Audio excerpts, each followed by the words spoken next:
Olá, o Metrópolis entrevista agora o ex-presidente Jair Bolsonaro. Presidente, muito obrigado pela entrevista. Eu já começo perguntando para o senhor sempre mantém um discurso, tem mantido nas últimas semanas, que o senhor será candidato em 2026, embora em tese hoje o senhor esteja inelegível. O que leva o senhor a crer que o senhor vai conseguir ser candidato em 2026? Primeiramente, por que estou inelegível? Qual foi o crime? Foi dinheiro na cueca, dinheiro lá fora, no apartamento, desfalque com empresa? Nada. Reuniu-se com embaixadores. Que é uma política privativa do presidente da República. Não ganhei nenhum voto por ocasião dessa reunião. O que eu tratei nessa reunião? Urnas, em especial o inquérito 1361 de novembro de 2018, que está classificado como confidencial até hoje. Ou seja, uma denúncia de fraude na minha eleição.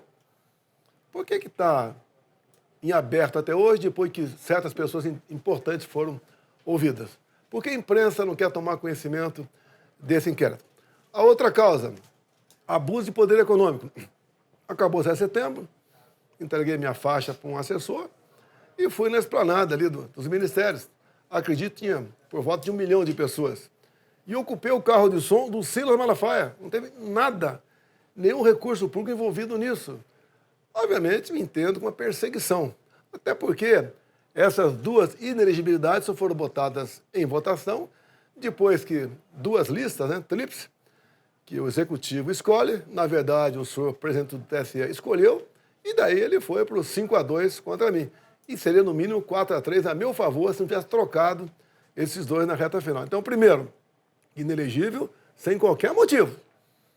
Até parece que vivemos aqui na Suíça, tá? Não quer dizer que você deva não punir quem porventura errou. Não errei. Então essa é a minha certeza. Então o senhor acha que o próprio judiciário pode reverter? Eu sei quem vai decidir na ponta da linha, né? Um dos pontos de decisão é o Supremo Tribunal Federal. Tá? Eu não quero nem comparar com os casos, que são casos que não tem nada a ver com o meu. Tá? A Dilma foi cassada.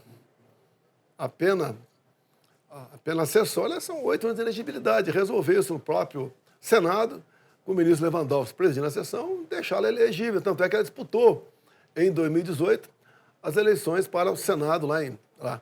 No passado, a chapa Dilma Temer foi considerada aceita, regular, a prestação de contas por excesso de provas. Ou seja, não se tem notícia de um ex-presidente ter se tornado inelegível, tá? Por esse tipo de acusação. Agora, com toda certeza, não vou fugir de uma resposta, é uma convicção da minha parte, para me tirar de combate, porque sabe que eu, candidato a presidente, eu ganho em 26. O senhor acha que pode vir também via Congresso? Há uma discussão até, o senhor fala-se de duas anistias, a anistia do 8 de janeiro e uma eventual anistia para permitir a sua elegibilidade. O senhor acha que também pode ser possível via Congresso Nacional? Pode ser também. E os ventos da democracia, como está na matéria da Folha de São Paulo, sopraram na Argentina, municipais aqui, americanas, e o mundo todo está voltando a ser à direita. Cansaram da agenda woke, cansaram daquela questão da diversidade, cansaram de se atacar aí os valores familiares. Ou seja, o ser humano, em sua grande maioria, quer realmente aquilo que eu sempre defendi como deputado, que inclusive tornei conhecido por defender esse tipo de agenda. Família, bons costumes, liberdade, apesar de me acusarem exatamente o contrário. Presidente, e muitos dos seus aliados têm falado que a eleição do Trump anima para o senhor vir disputar em 2026, mas de forma prática, como é que o senhor enxerga que o Trump pode vir a influenciar aqui, seja no Judiciário, seja no Congresso Nacional, para que o senhor consiga disputar em 2026? Os Estados Unidos é uma potência econômica, militar e também o maior país democrático do mundo. Tivemos uma experiência com o Trump lá atrás, 17 a 20. Não tivemos guerra no mundo. Obviamente, na reta final, ele sofreu muito com a pandemia. E o povo tem isso na memória. Ele agora voltando, uma vitória realmente fantástica. Ele fez a Senado, Câmara, mais governadores, voto popular, e está montando uma excelente equipe, no meu ponto de vista. Alguns deles, quase metade, eu já tive contato no passado, e um excelente relacionamento. Tive também um excelente relacionamento com o Trump. Melhor, depois que eu deixei a presidência, né, quem continuou com esse relacionamento fora da presidência foi meu filho, Eduardo Bolsonaro, que foi um dos poucos, aproximadamente 80, que foram convidados a participar da apuração lá em sua residência. Obviamente, meu filho conversa com ele, né, conversa com os filhos dele. Eu tenho algumas pessoas, em especial brasileiros, que estão na equipe de Trump, e conversamos. E ele tem praticamente uma obsessão pela liberdade de expressão. E tem demonstrado isso com a sua aproximação com Elon Musk, quando era Twitter lá atrás. Imagina um presidente ser banido aqui, que humilhação, né? Depois, obviamente, o Elon Musk comprando, Twitter se transformando em X, é uma marca do governo, essa liberdade. Para nós foi excepcional. O X na mão do Elon Musk, que é um amante da liberdade também. Infelizmente, por ocasião das eleições últimas aqui, também a mesma pessoa que estava lá à frente do TSE resolveu tirar do ar, né, até o final do primeiro turno, o X como uma ferramenta de discutir pautas políticas aqui no Brasil. Então, você acha que o Alexandre de Moraes tirou o X só para afetar nas eleições municipais e prejudicar os candidatos do campo da direita? Eu não quero dizer que seja uma coincidência. Lá atrás, ele afetou também na eleição de 22, derrubando páginas de direita, fake news, desmonetizações, ameaças. Fez muita coisa que só prejudicava o meu lado. Proibido, por exemplo, eu botar as imagens do Lula falando em roubar um celular para tomar uma cervejinha, né? Proibida a questão do aborto, a questão dos relacionamentos dele com ditaduras do mundo todo, imagem do 7 de setembro, o Lula com o CPX na cabeça, e uma das duas coisas gravíssimas, a questão de convencionalistas chamar-se de rádio ou não. Mais de 1 milhão de inserções minhas não foram no ar lá no Nordeste. E outra mais importante, com dinheiro público, o TSE fez uma campanha massiva para que jovens de 16 e 17 anos tirassem título. Em torno de 4 milhões de jovens tiraram o título. E nós sabemos que nessa faixa etária, 3/4 votam no PT. Ou seja, a esquerda teve 3 milhões de votos, eu tive 1.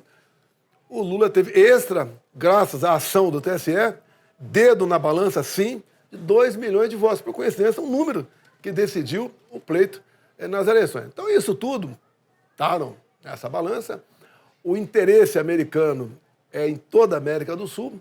Enquanto presidente, ele falava da sua preocupação com a Venezuela e traçava planos hipotéticos comigo, que é comum acontecer, que ficam, obviamente, em reserva, né, tendo em vista a questão funcional minha. E eu falava para ele dos problemas, caso a esquerda voltasse ao Brasil. Eu não acreditava que ia voltar, não acreditava, mas voltando, que toda a América do Sul ser pintada de vermelha. Então ele tem essa preocupação e a grande arma dele nessa questão é a liberdade de expressão de sua forma mais abrangente possível. Mas você acredita que ele pode influenciar economicamente, por exemplo, com sanções, como os Estados Unidos fazem sanções à Venezuela, ou de repente, como se fala também, cancelando vistos de ministros com base nessa questão da liberdade de expressão, com esse argumento? Você acredita que pode haver esses dois fatores? Eu não tenho essa liberdade toda para conversar com ele, e apesar de conhecer alguns assessores, né, que estão sendo pré-anunciados para compor o seu gabinete.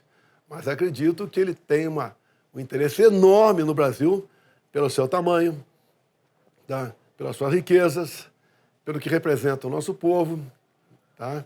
E como um país que realmente possa aqui, com exemplo, desequilibrar positivamente pela democracia, da liberdade, toda a América do Sul. Então ele vai investir no Brasil, sim, no meu entender, no tocante a fazer valer os valores do seu povo, que é muito semelhante do nosso, que através da liberdade de expressão nós possamos aqui sonhar e não mergulharmos mais ainda numa ditadura que se avizinha. Presidente, muito se especula aí nos bastidores da política que caso o senhor não consiga reverter a inelegibilidade, o Flávio Bolsonaro seria o seu sucessor, o seu filho. Ele seria o principal nome hoje, caso o senhor não consiga disputar por algum outro motivo, o Flávio seria o seu candidato? A resposta é a mesma.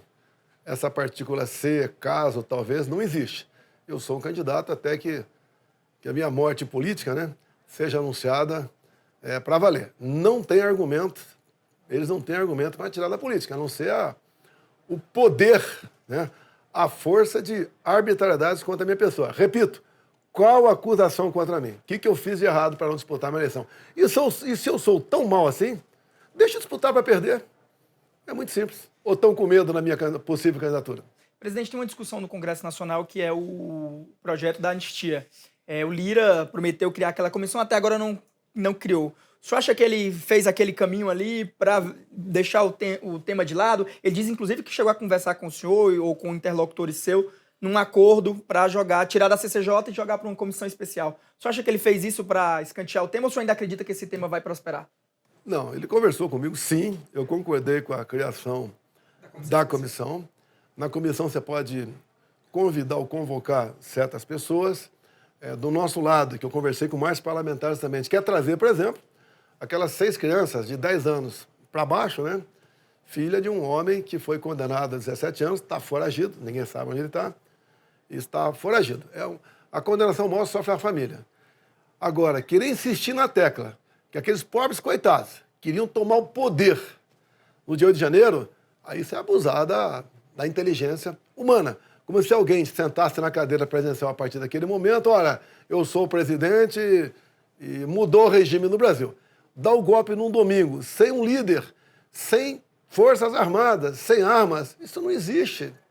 Isso é um absurdo. Fazem algo desumano com as pessoas que estão presas. Tem muita mulher com filho pequeno, homens, avós, com filhos, com netos, que estão sofrendo com isso aí. A troco de quê? Querer dizer que o Lula era um democrata. E agora, cadê o G. Dias? Cadê o general G. Dias? Cadê as imagens lá do Ministério da Justiça? Se eu queria dar o golpe, por que sumiram com as imagens? Quem entrou e saiu de manhã na Justiça? Porque o Lula foi naquela manhã para Araraquara. Agora, copiaram, né, em parte, o que aconteceu no Capitólio, nos Estados Unidos. E lá, pelo que está, lógico, houve mortes, você tem que apurar a responsabilidade, tem algumas pessoas presas lá, mas uma minoria. Penas, apesar de ser uma justiça mais dura que a nossa, penas não chegam perto da que estamos sendo aplicadas aqui. E nós temos que buscar uma maneira de pacificar o país. Mas o senhor acredita que ainda esse ano, que a gente está perto aí do recesso? Esse ano não vai dar certo, me entender, não vai ter tempo para isso, mas não tínhamos alternativa. Porque, olha só, mesmo ser aprovado na comissão, estava lá conversando com a Carol de Tônia, a nossa presidente do partido, indo muito bem, tínhamos muita esperança de aprovar lá. Agora, indo para a Câmara, teria que ter o Lira para botar em pauta. E nós tínhamos dúvida se o plenário apoiaria. Você ouvia há pouco tempo agora o líder do PDT dizendo que ele é favorável à anistia parcial. Já começou a falar. Lá atrás, o Zé Múcio, ministro da Defesa, falou que não foi golpe. Há poucos dias o Jobim falou a mesma coisa, depois voltou atrás, mas já falou alguma coisa. Então o senhor acha que é preciso maturar até para obter apoio e apoiar o projeto? Eu sei que cada segundo para o inocente preso é uma eternidade.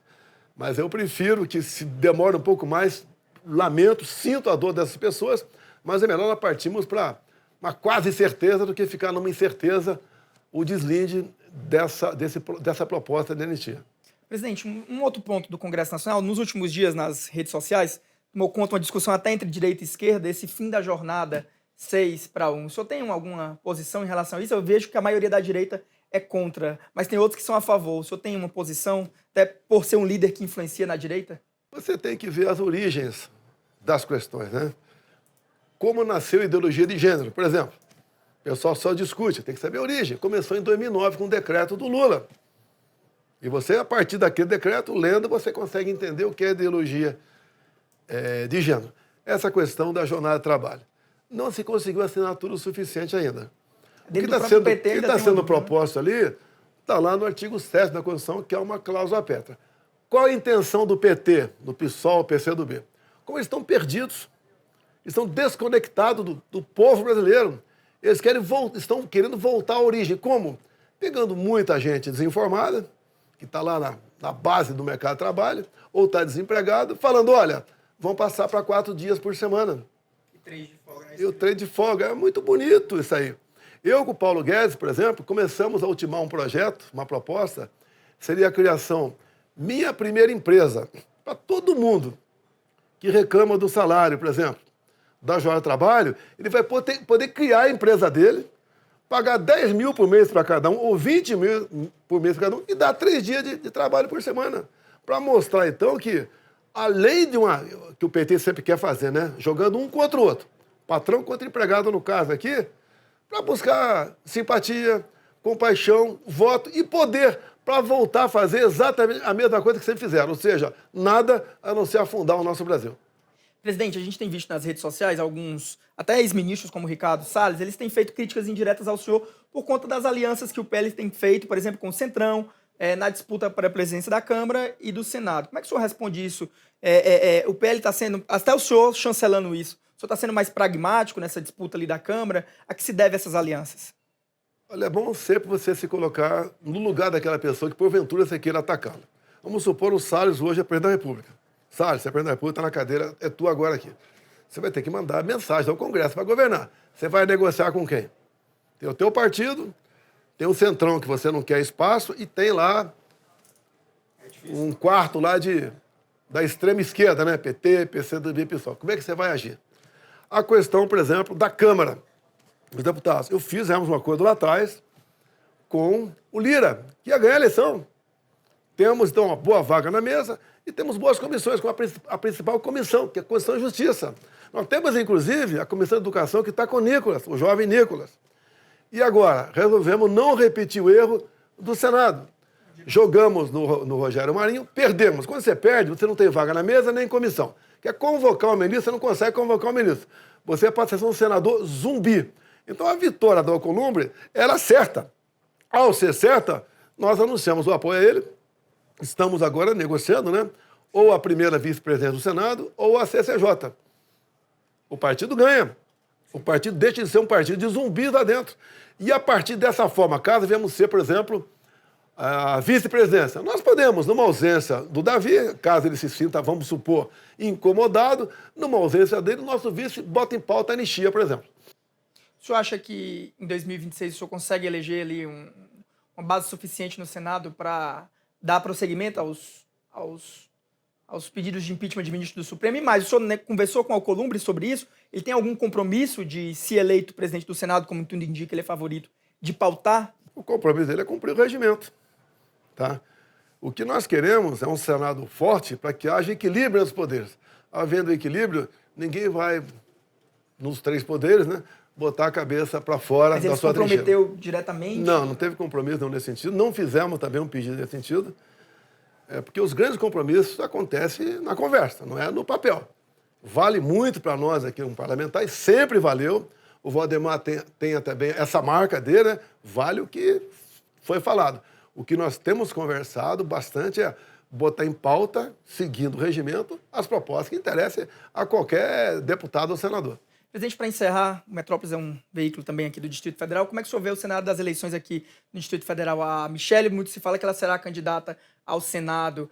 Como é que ela vai ser mesmo candidata a senadora? E quem seria o outro nome da chapa que o senhor pode apoiar aqui no Distrito Federal? Seria melhor você conversar com a dona Michelle, né, que ela não gosta muito que eu fale em nome dela. Né? Mas o que tem se conversado por aí, que ela gostaria, né, de ser uma das duas vagas do PL aqui no DF. Ela tem algo a favor dela. Ela rodou o Brasil, se comunica muito bem, tá? É evangélica, ela foi a principal cabo eleitoral da Damares aqui no DF, começou com 2%, a outra candidata tinha 40%, que era do PL, inclusive, tá? A Damares venceu. Então, ela diz que ela é uma pessoa que tem muita chance de se eleger senadora aqui. A outra vaga, a gente vai esperar um pouco mais. O atual governador parece que quer, a Bia Kicis parece que quer também. Aí só tem duas vagas. São duas vagas, aí são três nomes fortes, né? E desses três fortes, um sobraria. Né? E ninguém quer sobrar. E na reta final temos experiência, como por exemplo Alberto Fraga lá atrás, o deputado mais votado aqui do DF, veio candidato ao governo, não conseguiu êxito, ficou 4 anos sem mandato. E ele mesmo diz, né? É difícil a vida de um parlamentar, como era bem quisto aqui, bem votado, ficar sem mandato. A Bia Kicis não quer isso. O Ibanez também não quer. A Michelle também não quer, mas ela nunca sentiu o gosto do poder. Então, para ela pode ser menos traumático. Mas quem vai decidir é o povo brasileiro. Eu acredito, caso a Michelle venha candidata, que ela seja realmente a beneficiada com uma dessas vagas. Só mais uma pergunta. Tem chance de a Damares ser candidata ao governo com seu apoio aqui no Distrito Federal? Ela é de outro partido, né? Apesar da minha amizade com ela, ela nunca conversou isso comigo. Você tem que ver se ela quer, se leva jeito para isso. Não é fácil você ser chefe de executivo em Eldorado Paulista, minha cidade, toda de São Paulo. É uma dor de cabeça enorme. GDF, Também, não é fácil um cargo executivo. Você tem que pesar, ver bem como estão as contas, as finanças daquele ente, para ver se você disputa uma eleição ou não, porque a população não perdoa. Se você alega depois que tinha problemas, vão te responder. Mas você já não sabia dos problemas? Por que veio o candidato? Então, nada mais eu vejo com um bom nome. Tá? Ela foi uma excelente ministra minha, ficou praticamente meu mandato todo, saiu apenas para disputar as eleições. É um bom nome. Agora, é com ela isso aí, inclusive é de outro partido, é mulher, então não vou dar muito palpite nessa área, não. Presidente, muito obrigado pela entrevista. Já fica aqui o convite para as próximas. Obrigado.